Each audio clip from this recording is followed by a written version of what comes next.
Hi everyone, and thanks for joining us today for WordStream and Hanapin Marketing's joint webinar, Are You Spending Your PPC Budget Wisely?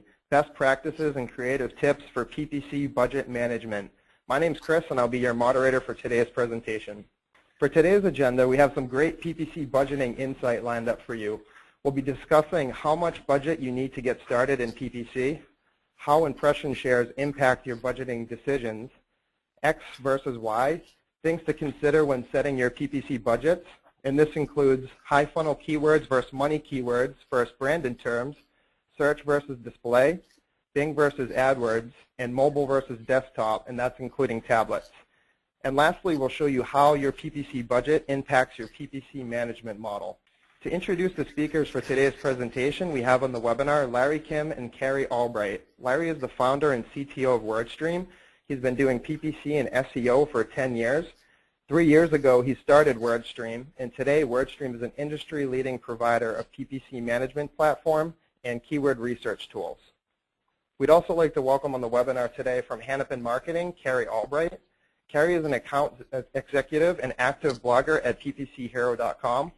She brings years of dynamic leadership, creative thinking, and problem solving into her current position. ppchero.com is also the leading site for PPC strategies, news, and information, which all the awesome people over there at Hanapin Marketing help deliver on a daily basis. To share today's webinar on any social media channels, you can include the hashtag #PPC Clinic.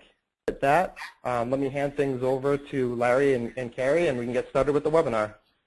Awesome. Thanks, Chris, and thanks, Carrie, for joining us today for the webinar. It's a real treat to do these things with Hanapin Marketing. So before getting started, we usually kick things off with a poll just to kind of figure out who's on the line. And we thought, because today's discussion is mostly based on sort of this notion of PPC budgeting, I thought a good question to ask would be sort of what's your PPC budget? Like what are you working with right now in terms of your PPC ad spend? If you're outside of the USA, try to convert to US dollars here. But there's different options, $1,000 a month, above $25,000 a month. Just want to get a sense for who's on the line today. So just lock in your votes, please, and let's see what we look like here today. So Larry, I've got a question for you, just knowing that you've done a lot of webinars and have a lot of experience with this. When we're taking this and wondering about what kind of budgets we've got from our attendees, what have you found in the past has been sort of a general type of audience that you've normally worked with? In terms of WordStream? Yeah. Yeah, so we work with primarily small and medium-sized businesses. Average spend, I'd say, is around $2,500 a month. How about you guys?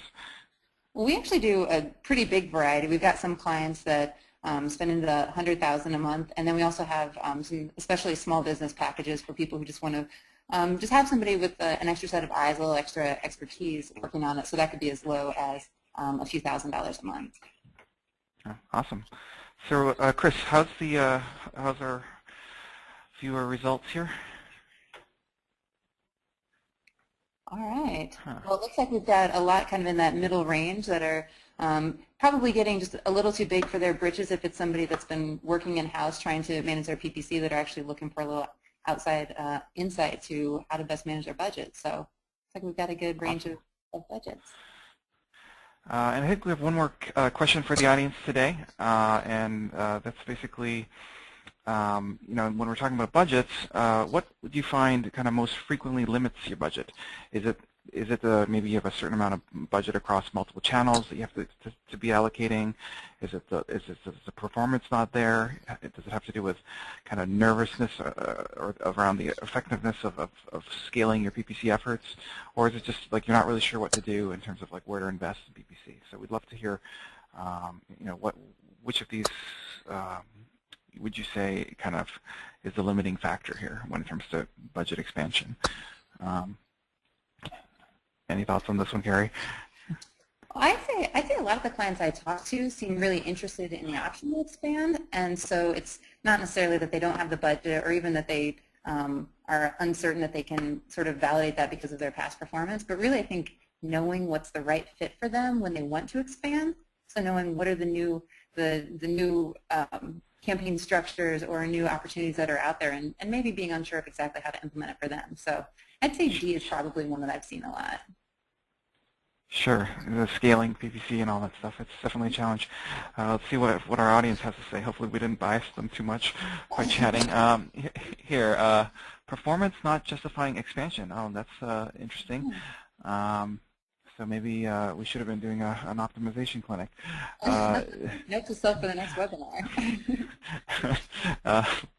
Lack of knowledge. Okay, so yeah, it's all over the place again. So it's probably above, I think.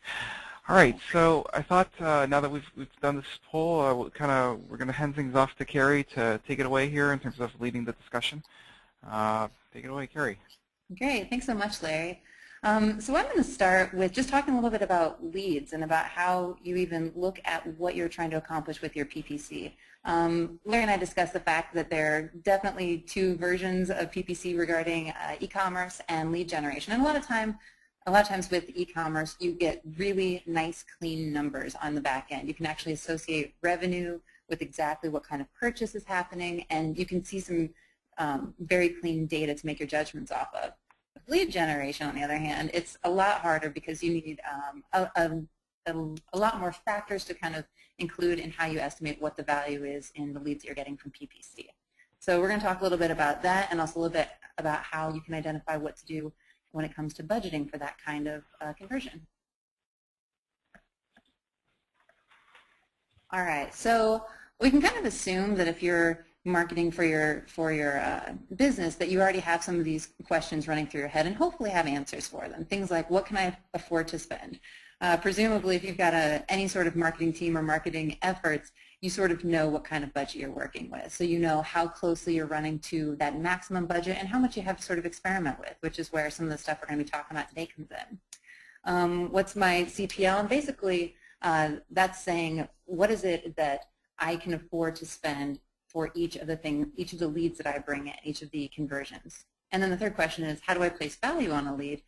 Basically saying, when I rake in all these contact forms or some sort of notification of interest, how do I actually know that that's going to be something that's worth my investment, that on the other end, it's going to lead to a larger an order or perhaps some sort of contract or arrangement there that actually is going to be worth something to you. So the questions that we then want you to ask yourself are, how many leads am I expecting to bring in? And that's sort of in reference to actual PPC investment and knowing what is it that you need to bring in from this effort to be profitable on the other end. Also, what's your current conversion rate? This is probably something that you actually have a feel for based on the kind of contacts that you're already receiving and what kind of close rate you've got on those. You sort of know, maybe 10%, 15%, 20% of the people who reach out to you actually do end up following through with your service. And then how many leads do you need through PPC? Again, that's kind of just doing the math on, at the end of the day, what is it you're going to need to bring in to compensate for that conversion rate to make it profitable? And then lastly, what can I afford to spend for each lead? So saying, if I've got an end of the day number that I need to achieve, how much is it I can put into it? All right, and so these are some quick calculations for how you would figure this out. This is just some quick math to kind of run through how that math would work for if you have 250 leads that you're looking for to bring in through your PPC efforts. So you've sat down and said, okay, we'd really like to try and do PPC up until the point where we can get 250 contacts and solid contacts.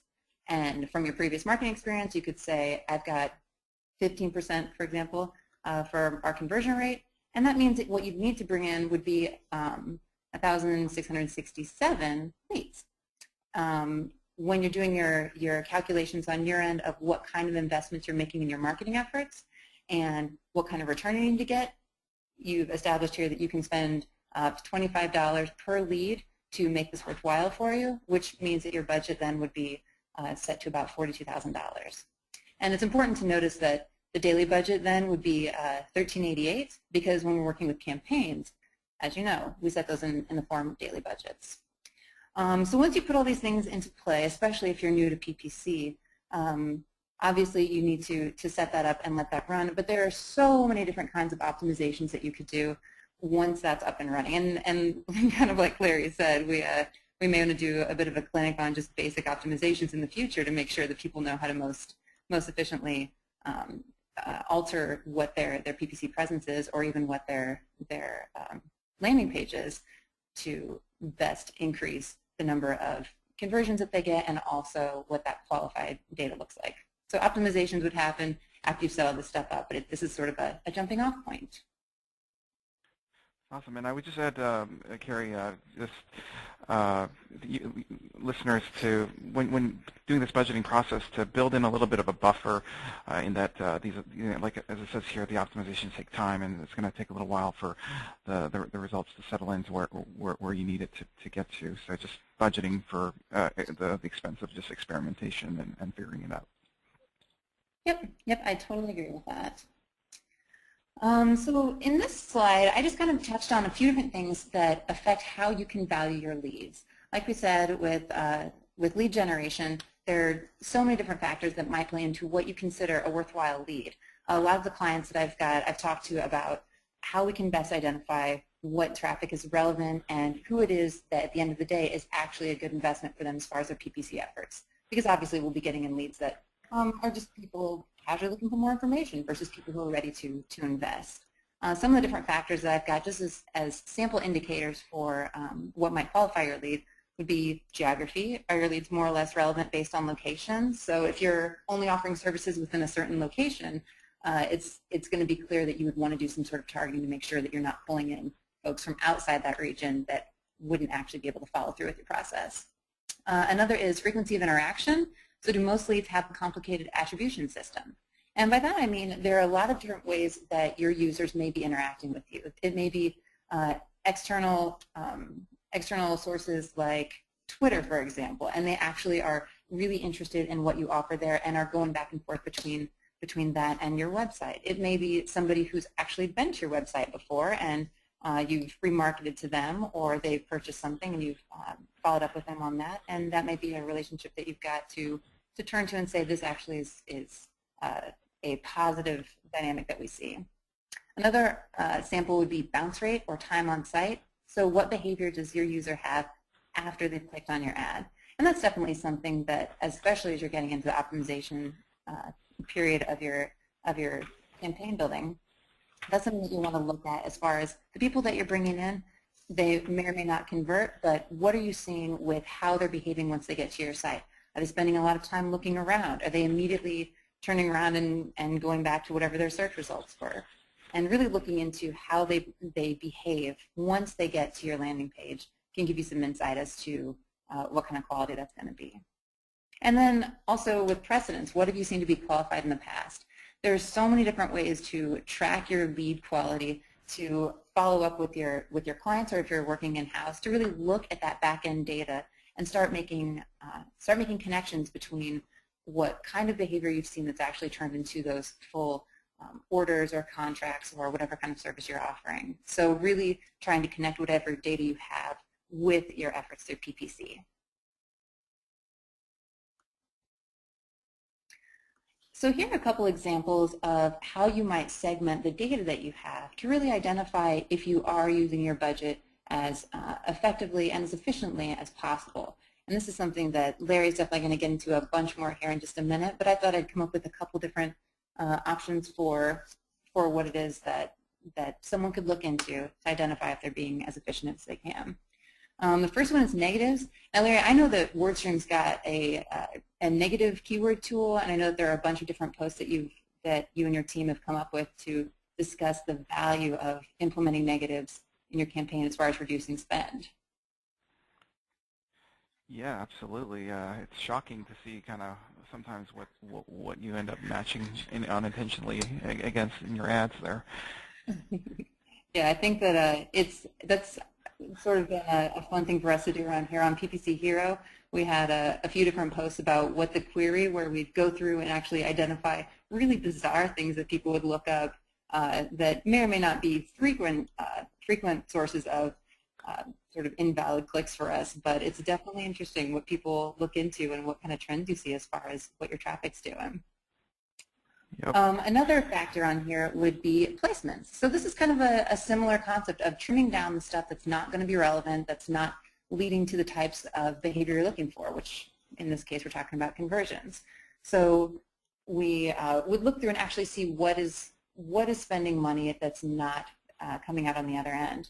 And actually, speaking of PPC Hero, we've had a couple posts from Sean Quadlin. I know you and Larry, you and Sean have had some webinar time together, and he recently had a post about just a 1-hour placement report, which sort of diagrams how you go through and really weed out those placements that are behaving in a way that needs some sort of response, either because they're doing really well or because they're doing poorly and you need to cut those out. But that's a good place to go and actually evaluate what you've got. Another, actually kind of a combination concept of negatives and placements are site exclusions. And Eric Couch, who's a gentleman here at Hanapin and a PPC hero, he actually wrote a whole blog post about that just really goes in and shows you how simple it is to put in site category exclusions into your display efforts. So that's really helpful. It's a really good way to trim down some of that excess spend and really get your budgets to where you're investing them in what would be most beneficial to your PPC efforts. Last one I have is for day parting, for time of day and day of the week. I have so much fun looking through different kinds of segmentation and looking at how performance changes over time, through the week, through the month, through the day. It's a lot of fun. It gives you a lot of insight. And sometimes it's hard to make a call based on how much data you have, when it's statistically significant, when it's not, but it definitely is something worth looking into. So on this next slide, I have just sort of a demo glance at how I would do that. So here I have two different types of campaigns. I've divided them into domestic traffic and international traffic. And so what I can see is that I do have consistent CPLs, or cost per lead, through a lot of my days of the week for the U.S. and for international. But then when you get to the weekend, especially in an international campaign, we're seeing a consistent CPL that is so much higher than everything else. And even on the Sunday of the international week, it seems like that's a higher day. So that's something I've been taking a look at and really watching and saying, okay, is the quantity and the quality of the leads I'm bringing in on those weekends when I'm paying a lot more for those conversions, is that going to be worth it for me to keep doing it, or should I dial it back a little bit, which is where bid adjustments or even just changing my ad scheduling can really come into play. So using those different kinds of tools to really adapt where you're spending, when you're spending, can really help keep that budgetary use to its most efficient. So growth opportunities.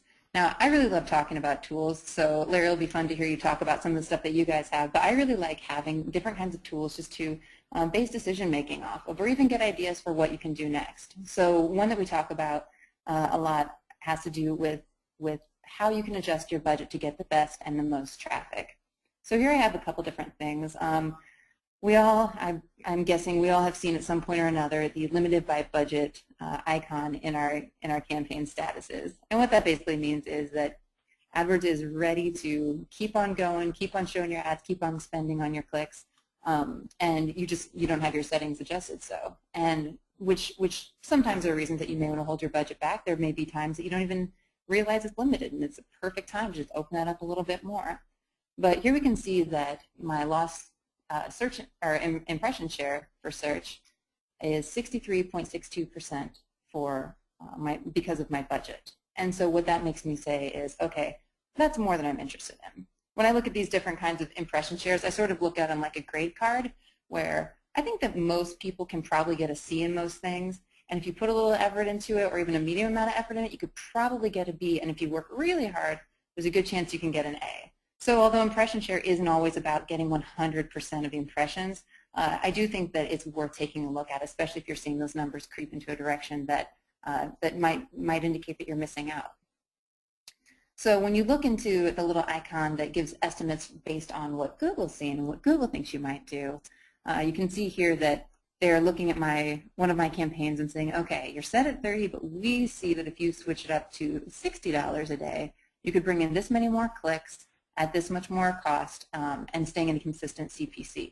So when I look at the graph that they give me, it's pretty clear that they feel like I'm missing out on quite a bit of traffic. In this particular account, it is actually an account that I would like to make sure that I'm pushing all the traffic that I can, that I that I've got it pretty well whittled down to exactly what it is I'm looking for and who I'm looking for, and I know this campaign has some room to grow. So on the next slide, I've got, I think, one more little assessment of this, looking at my different campaigns and looking at what kind of budget estimates I'm making here. So I say that it's estimated that doubling our budget will lead to double our clicks. Well, that's what AdWords says, and of course we know that when you've got those sort of blanket estimates, of course there will be room for error, room for change, things like that. So certainly don't bet the whole farm on an estimate that you get from the AdWords interface. But it is certainly a good place to start and a good place to actually start looking into what kind of changes you can make. So if I'm keeping our conversion rate constant, which is always part of one of those assumptions where we're just going to use this for our calculations, our conversions are expected to increase by, if you see here, you can see that it's expected to double. Now, whether that happens or not is something that I'll really have to follow up on and make sure that my conversion rate is staying consistent, that the quality of clicks I'm getting isn't changing for the negative, but that I'm actually seeing that kind of improvement. Because it's possible if I continue to bring in the traffic I have now and just double that volume, that I will actually be able to bring in that many more conversions. So then when I break down my daily spend and how I'm going to handle my budget, that's kind of how I would make those adjustments. Awesome, Carrie. I'm glad you brought up the concept of impression share here and budget, because I think that's actually, for me, it's the most important metric that I look at when people ask me about, like, am I investing enough or is there room to grow in terms of their PPC budgets.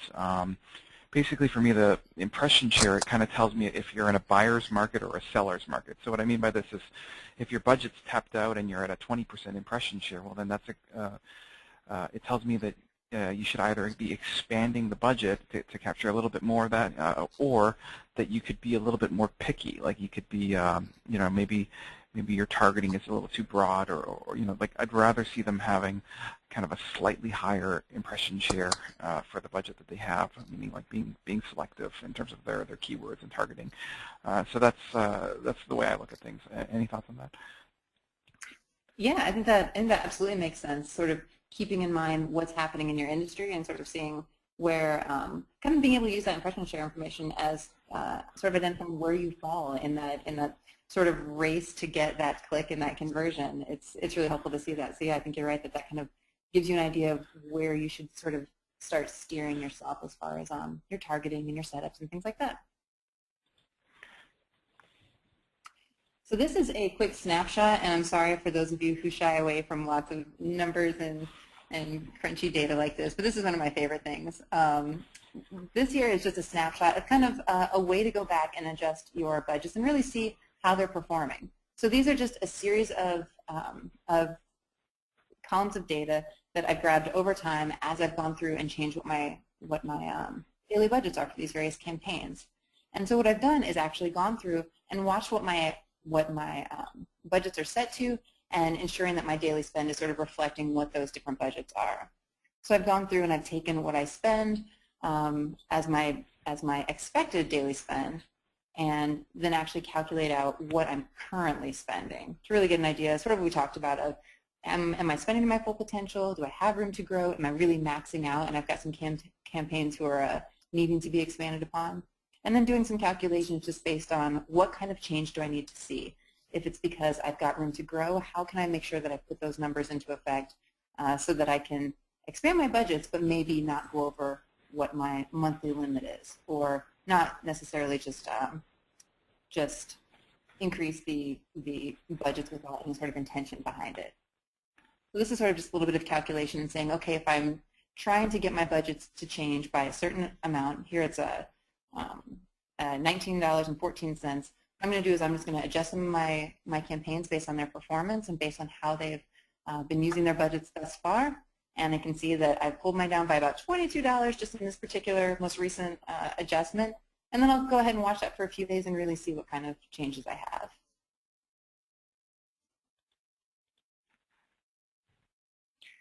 So with the overarching strategies, some of the questions here are, how can you better define the quality of leads, and how can you identify your marginal gain from each dollar spent? And like I said, in working a lot with lead gen clients, it is a really difficult thing to identify across the board. A lot of times it really has to do with the particular industry, the particular business model that your client or your company is working with. So the most important thing that I could say is making sure that there's some sort of communication about your back-end experience with your leads. There are a lot of accounts where we go through and actually identify what keywords have been associated with quality leads. So we truly go in and create labels and create groupings of these qualified leads so that then we can follow those keywords and find out, are these keywords consistently performing to a high quality? Are they consistently connecting us with people that are ready to follow through with our conversion and follow through with the service on the other end? So another way to approach this is when you're structuring your accounts to look at it and say, if I know that these are certain keywords or certain placements that have performed well, that have followed through on the back end as being qualified leads, how can I put those into a place where they're able to spend whatever they need to bring in as many leads as possible, and without being restricted by and sort of that uncertainty of what kind of outcome is this particular lead going to have. And then as you go through the rest of your account and you start to identify more of those particular keywords or placements that are really serving you well and bringing in that quality traffic, then you can continue to put those all sort of in that family of settings that are able to drive as much traffic as they're capable of. So that's one way that you can sort of, it kind of helps you identify in a sort of non-mathematical way. It kind of helps you identify that marginal gain from more budget that you're allocating. As you are able to identify what's quality, you can kind of continue to push what budgets you have for those, and at the same time back off on keywords, on placements, on settings, things like that that have been shown to not actually bring in that quality traffic. Awesome. Well, thanks so much for that, Carrie. I think you did an awesome job of describing sort of the high-level strategy and process in terms of kind of thinking about your budgets. So in my part of the presentation today, I thought we would just take it one level deeper in terms of the micro-level decisions that you need to do when you're kind of, okay, now I've figured out that I want to spend X dollars on PPC. Now where do I allocate that within search? So, or like is it search versus display, or Bing versus AdWords, or mobile versus desktop, et cetera, et cetera. So, yeah, I thought we could get started with this question: how much should I allocate to brand terms versus informational keywords versus branded keyword searches, or like money keywords, which are like kind of high commercial intent keywords? But this is all within the search network, though. And so just so that we're on the same page here, the basic idea here is that within search marketing, you've got all these different types of keywords that you could be targeting, including sort of the top of the funnel keywords. These are sort of these informational keywords from people who are early on in the buying process. On the other hand, you've got these kind of money keywords, which are like people ready to buy. And branded keywords, of course, these also have high commercial intent associated with them. And so obviously, all these have different kind of importances. How do you come up with a budgeting strategy that balances all these different competing types of keywords? And so I thought the best way to do this would just be to just look at my own search marketing dollars. Like, what am I spending on my own WordStream campaigns? Like, we spend literally tens of thousands of dollars on PPC every month. And basically, here's what I found this morning. I found that kind of the vast majority of the PPC spend, is being allocated to those kind of low funnel, high commercial intent keywords like PPC software, etc. These keywords are like, we push them to high value conversion pages, like sign up for a demo or free trial sign up. These types of offers. Like if you're doing lead generation, I'm sure you have like different types of offers. Some of them are worth more than others. Others might be just like informational in nature. So for us, we definitely focus mostly on sort of the low funnel keywords in PPC. It's not to say that we don't value the informational keywords. We definitely have like ebooks and white papers that we do with Hanapin Marketing and PPC Hero that have a lot of great information, and we market those ebooks using PPC informational type high level high funnel keywords. it's just that, fundamentally, AdWords makes it a little bit hard to go after some of these informational, like high funnel keywords. Because there's less commercial intent, what we find is that, it's harder to get the high click-through rates on those types of keywords. That means lower quality scores. That means higher cost per clicks. And so, ironically, sometimes if with these high funnel keywords, we sometimes end up with these higher cost leads at that are kind of worth less to us in the end, and so that's why I sort of capped the budget for those high funnel keywords at 20%. I also allocate around 5% of the budget or 5 to 10% of the budget to branded searches, and so in addition to kind of protecting the brand that we've built, I also view this as a very cheap way to drive quality scores. So these branded searches typically get very, very high, 20, 30, 40% click-through rates, and so that has the effect of kind of raising my quality score for the account, which then kind of reduces the prices that I pay for all the other clicks in my account. So that's sort of my own personal search campaign budget model, but what works for me, isn't necessarily what works for you, and so depending on your types of businesses, I thought it might make sense to sort of describe certain considerations where it might make sense for you to spend more or less on these different types of keywords. So for example, I've definitely found that if you're doing an e-commerce, it makes a lot more sense to be focusing on those kind of the money keywords, if you will, as opposed to, whereas if you're doing lead generation, it might make a little bit more sense to also include some of the high funnel keywords. Yeah, also sometimes it has to do with spending money on the branded terms if your company even has a brand big enough and valuable enough that it's worth protecting and investing to protect that.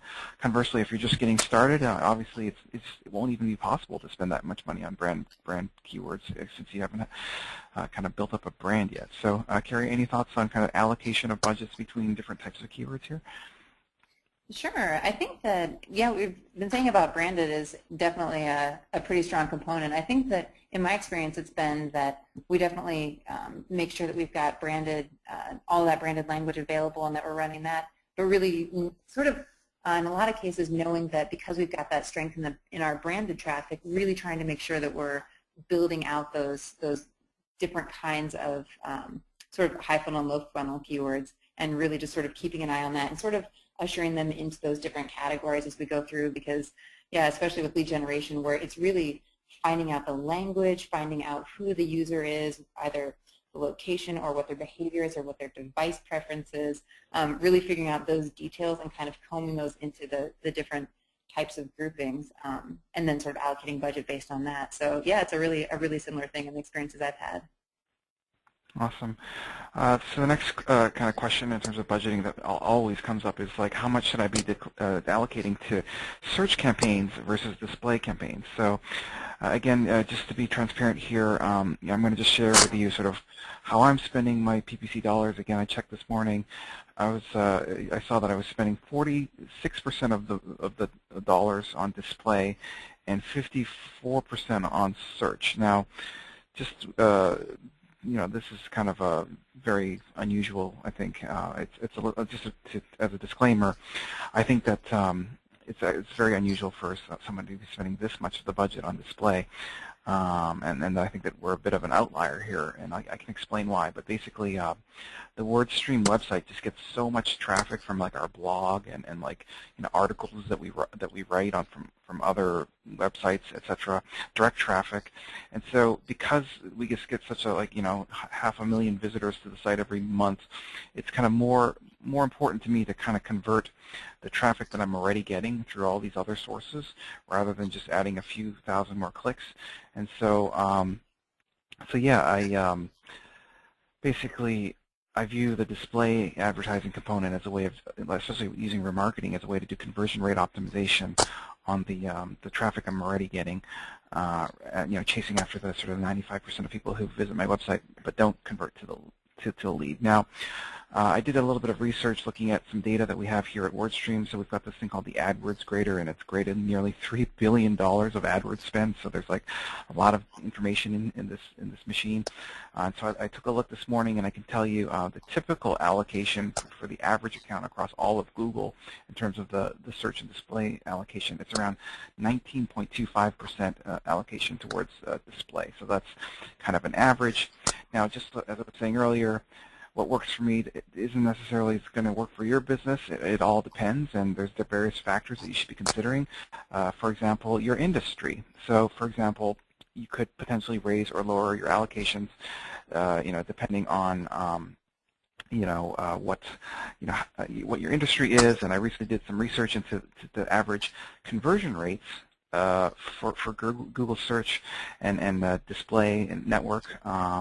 And compare that by industry to look at the comparative performance, and again, what I found was that certain industries, the conversion rate for display is actually higher than that of Google search. And now, on one hand, I think that's pretty remarkable because display ads just even like 3-4 years ago, they were just so crappy. But now, with all these advances in remarketing and particularly in industries like auto and travel, where you're trying to sell or convey like these beautiful products like a new car or a fancy vacation resort, these images are actually very compelling and convert in some cases better than the text ads. So that's something to consider in terms of your allocation between the display versus search. This is just another example. It has to do with the competition within your industry. So again, some research that I did earlier this year on average cost per clicks in different industries. The reality is that if the cost per click on average in your industry is just so high for search, then by contrast, it kind of makes display look more attractive by comparison. So in this example, look at how finance, the average cost per click here is like $3.09, whereas display clicks are $1.03. And so if I just go back a slide here, finance is kind of converting comparably in search and display. That that certainly, that gap in average CPCs certainly makes the display network look pretty compelling by comparison. And so yeah, sure. So I love all this data that you're putting up there, and I think there are probably a lot of people listening in that are getting a lot of really good information from it. I have a question about, you mentioned on the display network, especially the industries that actually seem to have higher conversion rates through display versus search. For those who are sort of starting into their display outreach and are thinking, okay, now what kind of ads should I be building? I'm working to create something bright or flashy or interesting, but I don't really have a big budget for it. Should I just stick to text ads on the display network? Do you have any experience or any insights as to what people can do, or kind of what your experience has been of actual image ads versus text ads in the display network? Yeah, you really have to, like, the creative is just so much a part of the success or failure of these things, in my opinion. Like, I almost, I definitely recommend, being in it to win it and trying to come up with some nice creatives. Even like here, I have here in the next slide, like when to not bother with display. And one of the things that I had here, Carrie, was just if you really have a small budget, like under $1,000, and then you're splitting off maybe $200 a month for display, but you kind of want to do kind of a decent job at that, like creating all the nice banner ads and all the different formats and trying out different messaging. And so, like, the cost of maintaining like the effort, it's really important for success. And so I wouldn't even bother with like such small budgets. Is that what you're talking about? Yeah, I was just kind of curious, and yeah, I think you're right that if you've got a really limited budget, then trying to invest too much in display, especially if you're not going to be able to create, maybe the best ad you're capable of, that might be something you might want to hold off on a little bit, especially if you haven't done any remarketing yet. I think you're totally right that there are a lot of other factors that you probably want to hold off on until you really can feel confident about what you're doing. Yeah, so just another tip here. The display, in display ads, obviously there's a lot of different ways to target your ads, like managed placements, similar audiences, remarketing, etc. I've definitely found, in terms of display ads, the low-hanging fruit here is remarketing, because it's like people who've already expressed interest in your products and services, and so I would look to kind of hold back on like investing on some of the broader targeting methods, such as managed placements or similar audiences, etc., until you've first kind of made the investment in sort of the low-hanging fruit here in terms of remarketing. And of course, this assumes that you have website traffic to remarket to in the first place, which isn't always the case. I really like in the example that you gave of how you spend your budget, that obviously WordStream gets tons and tons of traffic. So I really like that you actually have that strategy of knowing that people are going to be familiar with you, and so when they come through, knowing that remarketing traffic is a really great opportunity to improve that experience for them and really work on your CRO. So I think that's really clever. I applaud you for that one. All right, I'm giving away all my trade secrets here. Next is Bing versus Yahoo versus AdWords budget. All right. Another very popular question that comes up all the time. So, looked up the kind of the ComScore numbers for July, and if you believe them, it says that Google has roughly 2/3 of the share, and Bing and Yahoo kind of split the remaining third. I'm not sure how much I believe this though, because that would mean that out of every 3 people that one of them is using Bing or Yahoo as their primary search engine. But anyways, looking at data here, I'm kind of a data-oriented person. I ran some numbers this morning. Yes, literally this morning. We kind of put these together just in time. But I was trying to look to see how much money, in terms of we've got hundreds of millions of dollars of client spend under management, and how much of that is being allocated to Google versus Bing, and it was roughly as of last month, June, it was 10.3% of the client spend was being allocated to Bing. So it not quite that, even though it's they say it's like a 2/3, 1/3 split between Google and Yahoo/Bing. It's just for whatever reason they're not able to spend a full 2/3 or 1/3 of their budget on Bing and Yahoo. Maybe it's because we work with smaller clients, and just if you only have $1,000 to spend, then it doesn't make sense to break off $200 for Yahoo and Bing, because that's just adding a lot of management complexity for a very small sliver of budget. I'm curious to see if your experiences are any different there, Carrie. Yeah, I would say that that my experience has been kind of similar. I think that definitely one aspect has to do with sort of who it is that's using these different search engines. So I think there have been some industries that we've just found a lot of traffic that has just been consistent with one versus the other. So I think that it's really interesting when you really start to dig into that data and see what your performance is, that you can actually realize that there might be one that's better to invest in. And just a couple other things to add here. I've found, some cases where people are, investing a lot in Yahoo/Bing. It could be that they're in an industry that is highly regulated in Google. Like the keywords are being kind of, disapproved, or the ads are being disapproved. These guys spend 80, 90% of their money on Bing, Yahoo in some cases. And I've also seen people explicitly trying to spend on Bing rather than AdWords for the purposes of risk diversifications, and that's not having all of your eggs in one basket sort of thing. So those are some other considerations there. I have a question for you, just in sort of response to that, especially that last one for diversifying risk. I know that we've kind of all allowed the smoke to clear from the whole enhanced campaigns transition, and I was wondering if you've had anyone talk to you more about other advertising opportunities outside of AdWords, simply out of sort of wanting to be present in other search engines because of that awareness that things can change, and when they do change, they're their accounts or their campaigns or their behavior might change a little bit within AdWords, so they kind of want to spread out their advertising budget. Well, so where I do see it happening is in some of the larger spenders. Like, so, you know, we typically work with small businesses, but we do have a handful of big companies, and those ones spending like, you know, a lot of money on AdWords. I think those are the ones who are a little bit more aware of these types of issues.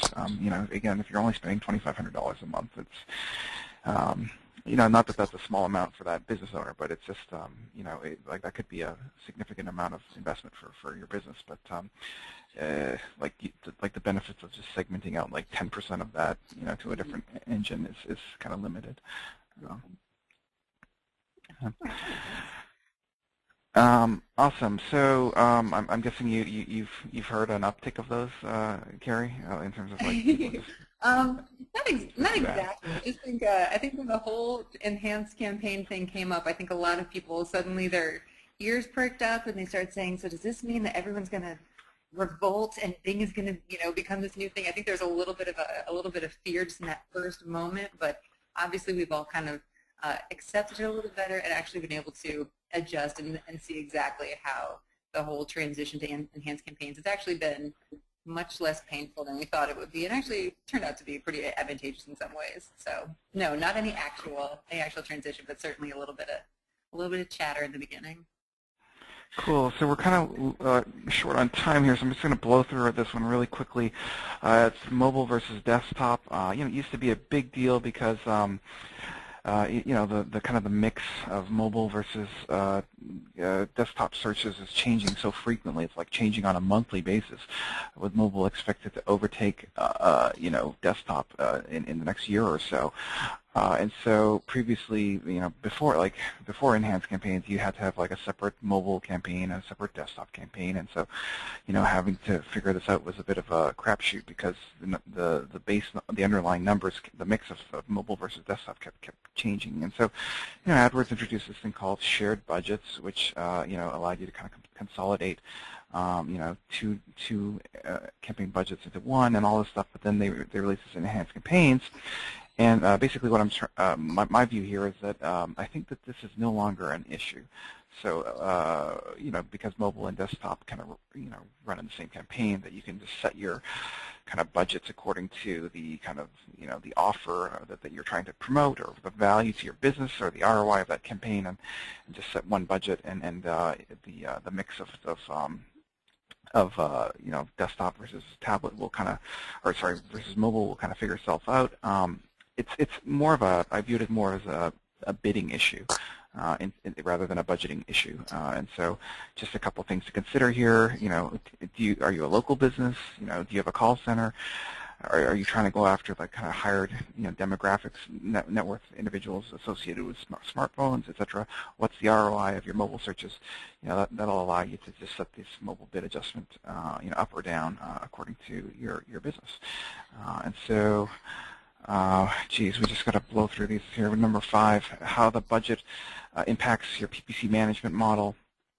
So one of the key things here is that when you're thinking about your PPC budget, a lot of times people kind of discount the value of time or PPC management costs. Like, you know, your time is not free if you're the one managing the PPC account, or you know, if you have a full-time person or an agency, that also results in, you know, PPC management expenses, and, you know, you're going to have to you know, account for that if you want to be fully transparent.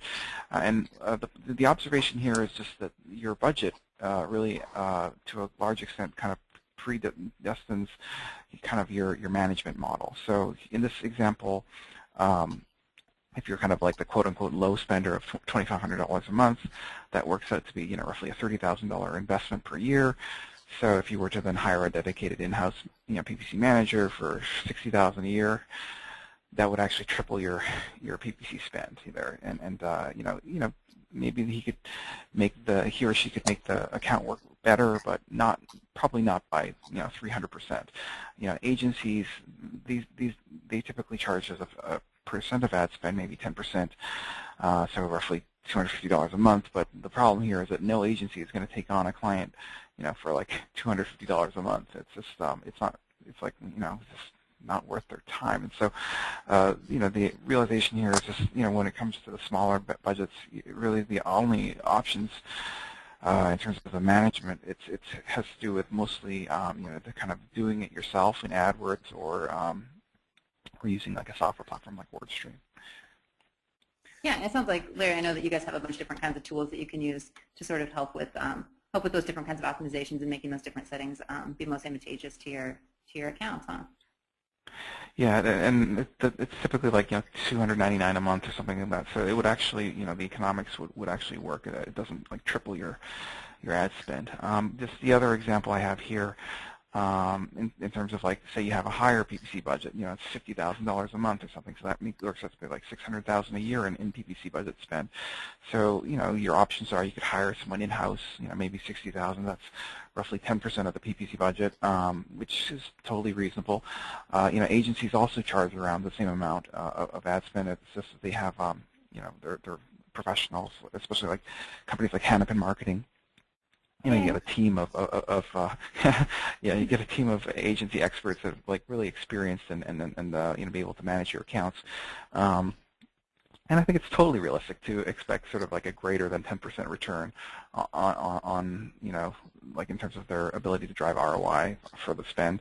And so in that respect, the investment kind of could definitely pay for itself. And so the observation here, and this has to do with your PPC budget and thinking how that really the economics of how you manage your PPC account is to a large extent kind of dictated by what you're spending. Anything to add there, Carrie? Yeah, I think that kind of what you're talking about is exactly right. And I think with the smaller, especially smaller business PPC managers, I would say that really like some of those tools are really an investment where the more that you use them, the more you understand what your market is, what your own personal business has to gain from it. So I think that not only is it something that can serve to sort of help make some of those smaller adjustments, it really is like a big picture investment. Awesome. All right, so that brings us to almost to the Q&A part of the webinar here. I just wanted to just give a quick pitch for my software here, WordStream PPC Advisor. So that's my product, my software product. It's like a PPC management platform featuring something called the 20-minute PPC work week. And so this would be for people who are not necessarily full-time search marketers, but are still interested in improving the results of their software on their own. The software just analyzes your account once a week and kind of figures out the low-hanging fruit and tries to figure out sort of here's like 10 things for you to focus on this week. It does it in a way 20 minutes. It doesn't take forever. You won't it's basically like TurboTax for AdWords. So that's kind of the product. It's available for a free trial if you're interested. Another free offer that we have here is our AdWords Performance Grader. And so this you can access either on the WordStream website or on the PPC Hero website. But what this is a free kind of a report card for your account. We'll do an automated analysis of all your key performance indicators and give you a good sense of like how you're doing relative to other businesses in your industry that are of comparable size to you. So it's a little bit like Zillow, how Zillow will give you like comparable houses like within your neighborhood, within a price range, within like certain characteristics like parking or whatever. So the greatest insight here is that it'll just kind of highlight sort of where you're doing well and where there's room for improvement, and this is absolutely free. Hey Chris, are you still there? Do you want to just turn on the poll question for our audience? Our special offer for everyone. Thank you so much for attending here. Our two offers, free offers here are, would you like a free trial of our WordStream's PPC Advisor software, and B, would you be interested in a free one-on-one account assessment from the AdWords professionals at Hanapin Marketing, but this is for advertisers with $20,000 in spend or more per month. Do you want to add anything to that, Carrie? Yeah, sure. Just the free one-on-one trial, that's something that we offer with all of our webinars. But basically, if your budget's $20K a month or more, then we actually have our some of our staff sit down and actually go through your account and find out what those different options are for optimizations and things like that. So it really kind of gives you a starting point if you're interested in pursuing an agency or really a more thorough approach at your PPC. Awesome.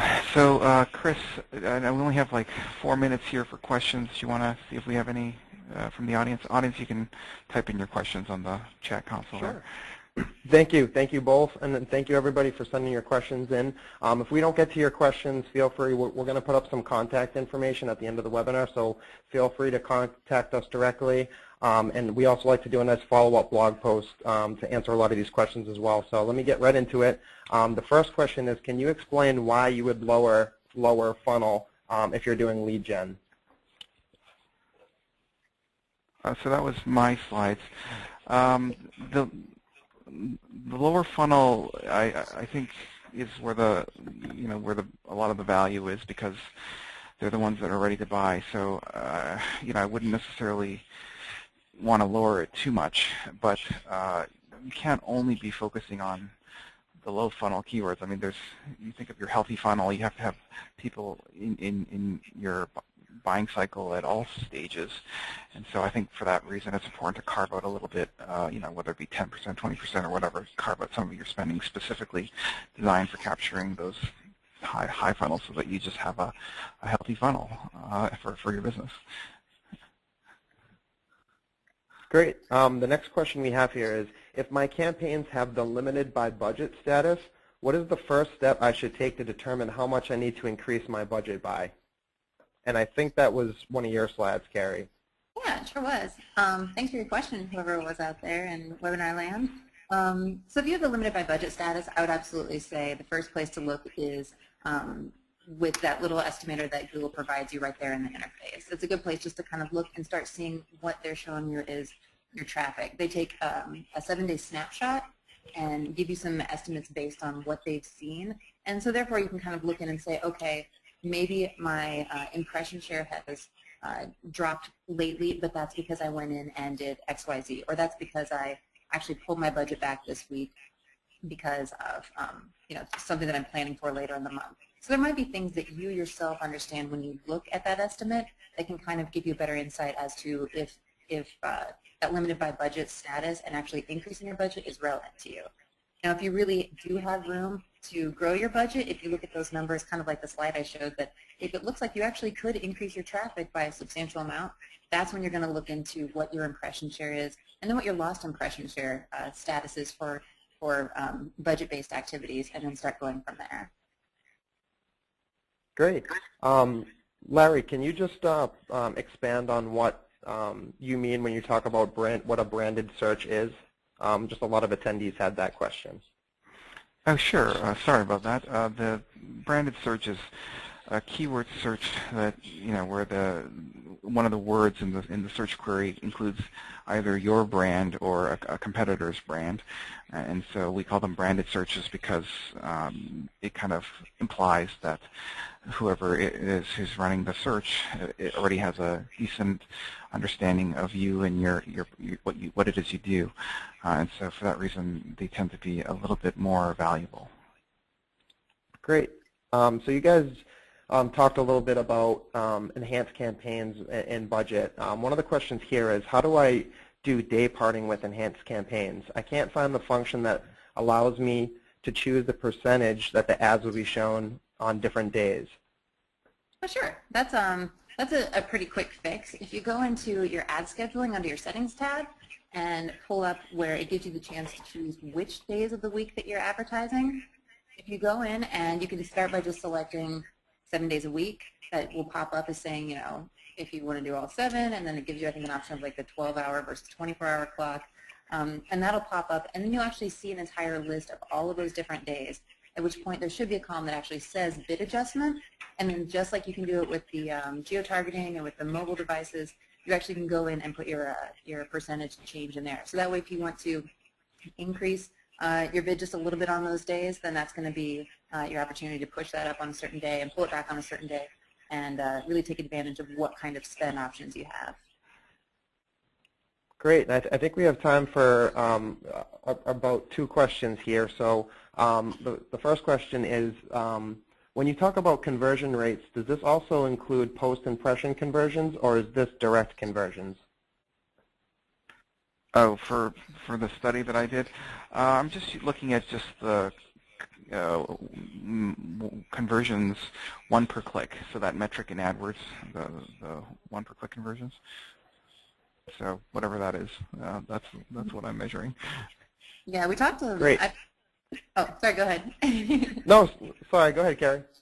I was just going to say that I think that the whole concept of like view-through conversions is kind of something that people are a little uncertain as how much stock they should put into it. So I think that a lot of people typically stick with the 1 per click or many per click depending on their industry. But the view-through conversions is oftentimes a little too, maybe a little too wishy-washy to use to base your big decisions on. Yep. Okay, cool. The last question I had here was, low, high, and branded keywords sound like big budget business. I work with small businesses with low budgets that only focus on low funnel keywords because they want to maximize conversions. How would you advise a small business in this respect? Well, just be very picky. So, you know, the low funnels, like the challenge there is that other people kind of know that they're valuable too, and so there's going to be a little bit more competition. And so, you know, the key is to then to just, you know, be very picky in terms of what keywords you're selecting, and also the kind of the user context. So, like Carrie talked about, kind of the device, the location, and time from where the searches are happening, which is like you want to be cherry picking only the ones that you're really interested in and that work for you because it's going to be pretty competitive. Anything to add to that, Carrie? No, I think that's exactly it, is that when you're a small business, you're really wanting to just cut through and get to the stuff that's going to bring in the right traffic for you. So I think that the way you put it is exactly right. Cool. Thanks.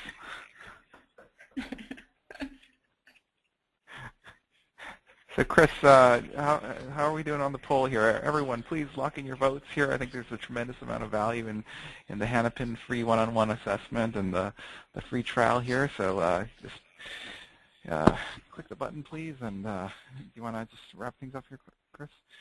Sure. And I'm going to close the poll here. And if you didn't get a chance to vote, you can just contact us directly and make sure we get you into one of those offers there. So let me just close that.